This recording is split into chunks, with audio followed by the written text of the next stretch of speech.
Okay, so if everything went fine, you should get something, you should get this sort of an output, like I got it here, the one that I am selecting now. You can see it on the screen. So this is something that you should get. It didn't last that long, maybe 5 to 10 more minutes, something like that. I really don't know. I'm not sure. I didn't exactly time it. That's just my approximate estimate, nothing more.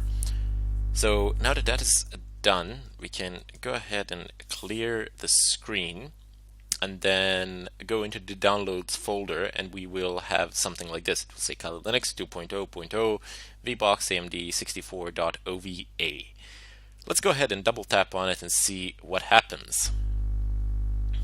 Nice. Okay, so it says that it allots one CPU, 2 gigabytes of RAM. I sincerely hope that you have enough RAM on your Mac. If you have 4 gigs of RAM, it should work still. You can always resize it later. It's no big deal.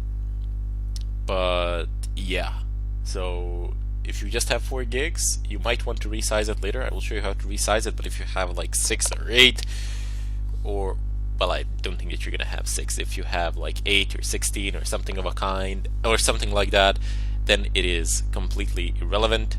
You will be able to function like so without any problems of whatsoever. And just go ahead and click on import. And it says importing. Okay, well, these downtimes and waiting, this is murderous, but gotta wait through it. While this is going on, let me just tell you that during the past few days I have not found the MacBook Pro battery lacking. It is fantastic. It does last for quite a while, which is amazing.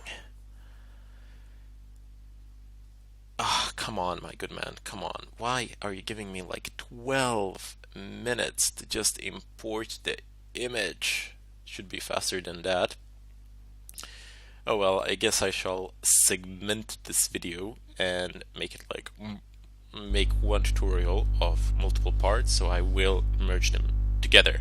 So let's just call it here, and then I will merge the next part with this one as soon as the 11-12 minutes have passed, most likely 15, so you don't have to sit here and hear me rumble until this is done.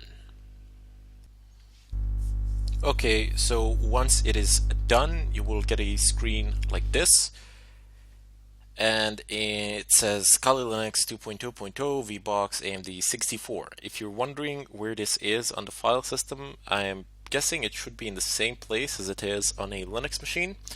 So let's go ahead and type in cd, and just cd actually revert back to the home directory of the current user. So that's users Udemy here.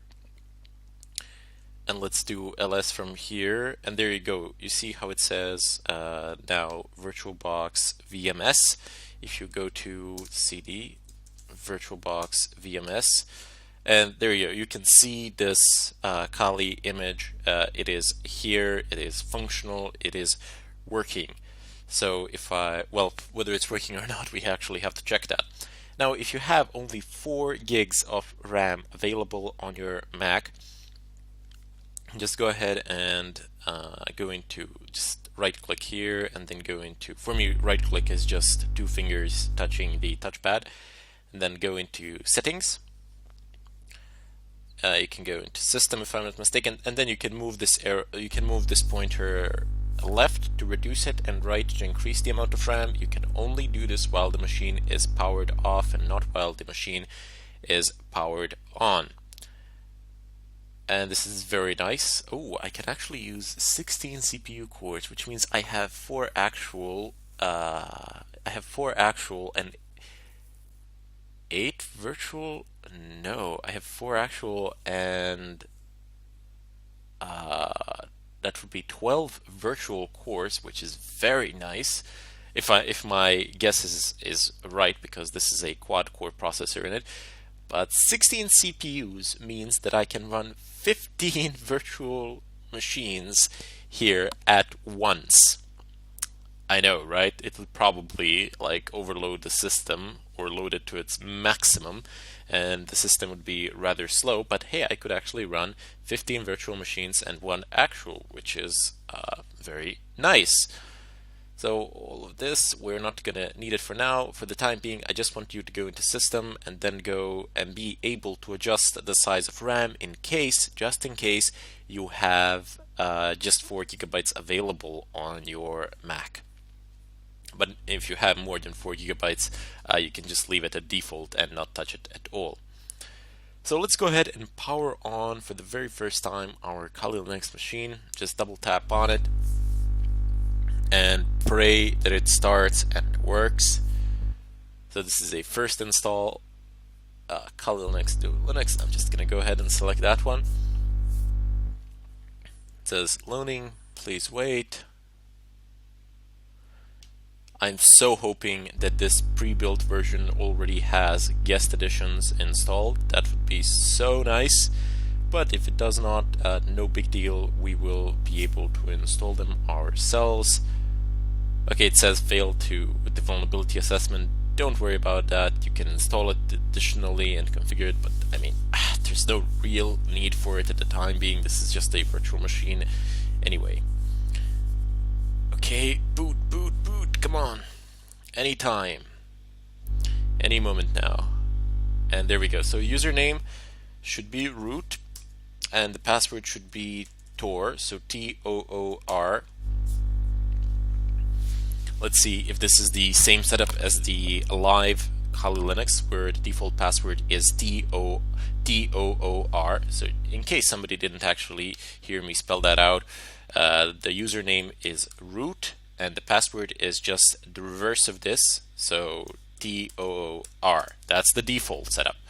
Later on, you can add new users, change the password, etc. So we got Kali running. Let's see if we can get a full screen. We can get a full screen. Voila! Excellent. So we don't actually need to install VirtualBox guest editions, which is awesome, as we don't need to actually go through that process at all. Let's go to the full screen like this. Okay, so it doesn't actually go to the full screen all the way. It could go a bit further. No, forget about it. This is gonna be good enough. I don't think that there will be a need to actually change anything. Actually, you can actually stretch it out by 0.5 millimeter more if you like. Feel free to do so. But there you go. Kali is installed. Kali is up and running. It is functional, and I don't see any problems here. So let's see if I have internet connectivity. I can type in ping google.com. So this is stock. I didn't change anything. Press enter, and voila, the internet does work. I can actually successfully ping google.com. Let's interrupt that with Control C, because it is extremely rude to leave the ping running. They are kind enough to allow us to ping them to test our connection, so let's not waste the bandwidth of their servers for no reason. Just use as much as you need, and that's it. And another thing that I wish to point out is in the devices, you have drag and drop. Shared clipboard is more important, so bidirectional is enabled by default. Drag and drop is also bidirectional, but I don't really care about that as long as the clipboard functions. Now, where is my network settings? There we go. So go into network and then go into network settings and network ports, shared folders. There we go. So it says attached to NAT. Now we can also attach it. Now NAT will pretty much mask the activity of your virtual machine behind your physical machine. So your traffic will appear as though it is coming from your physical machine. But if you want Kali to be Kali and not hide behind your physical machine, or should I say, not expose, but just kind of present your physical machine to the rest of the world, you can go ahead and set it in bridged mode. But both modes are really fine. You shouldn't have problems with NAT at all. Some people might have a problem with bridged mode due to the drivers for the network adapters, but nothing I can do about it. You can either go onto the net and try to find the drivers if they are in existence. If they're not, tough luck. So just choose, but I mean, it's fine. You can select NAT and it's going to work. So let's go ahead and select the bridge adapter and let's see, will this work? It's If you don't know which adapter you are using on Mac, because when you select bridge adapter, you actually need to select and specify which adapter do you wish to use. Obviously, if you're connected to a Wi-Fi, you're going to select Wi-Fi airport, or if it's via Ethernet, you're going to select Ethernet, or if it's over Thunderbolt, I don't know if somebody has an adapter or something like that, you can select this one, etc. But if you don't know which adapter your machine is currently using, there is a simple fix for this. Where is it? The terminal. The terminal. You can pop up your terminal. Let's just get out of here. Clear. And all you need to do is, same as in Linux, you can, let's go ahead and expand this across the whole screen. I hope this flashing white color is not going to kill your eyes. It probably will. Who am I kidding? It's killing mine. You can type in ifconfig and then just search for the interface, because these are the interface names. So you have N2, N1, and you can take a look at which interface has an assigned IP address. So we're looking for an INET, and there we go, EN1, and we have INET, and then you have your LAN IP address here. Now this is the LAN IP address. This is most likely, most of the people have pretty much the same range of LAN IP addresses on their home networks, and it's fine. I've noticed that some people in the discussions, they hide their LAN IP addresses. I can't see a reason as to why you should do that, but okay, I mean, feel free, it doesn't really matter that much anyway. What I'm trying to say is that this LAN IP address doesn't really leave your network at all. And it most likely changes when you reconnect the device as well, depending on which ones are available in terms of for example, if I disconnected this device and if I reconnected another device, that other device would probably have this IP address, and then when I reconnected my Mac later on, I would probably get 192.168.1.4. So that's just your LAN IP address. It's not your public IP address. Public IP address is something different. That is the IP address that you use to go onto the net through your default gateway, and that is the public one. That is the one that can be used to basically trace you back. But this one, yeah, forget about that. This is just a LAN IP address. This is something for communications within the LAN network, and that's about it. Anyway, probably didn't give the best of explanations there, but oh well, it's not that relevant. This is how you would identify a interface which you are using.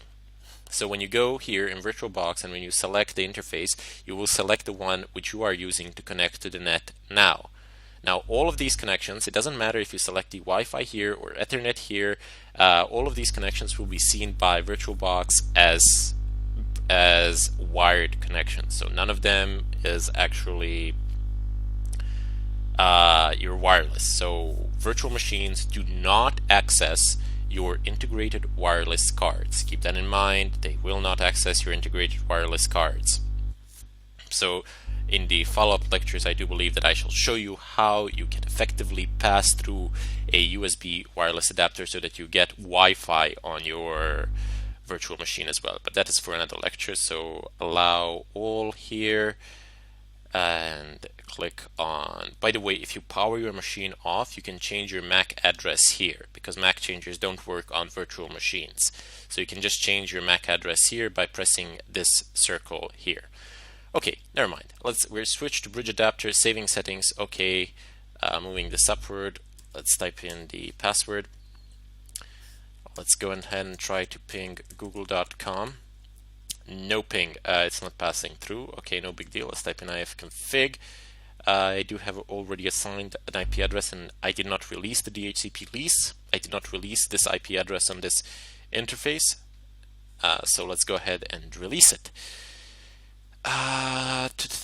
Well, several ways of doing this, but I'm just going to go ahead and type in service network manager restart, and then type in ifconfig, and you see I have a completely different IP address now. That one was from NAT, and this one is on the LAN network.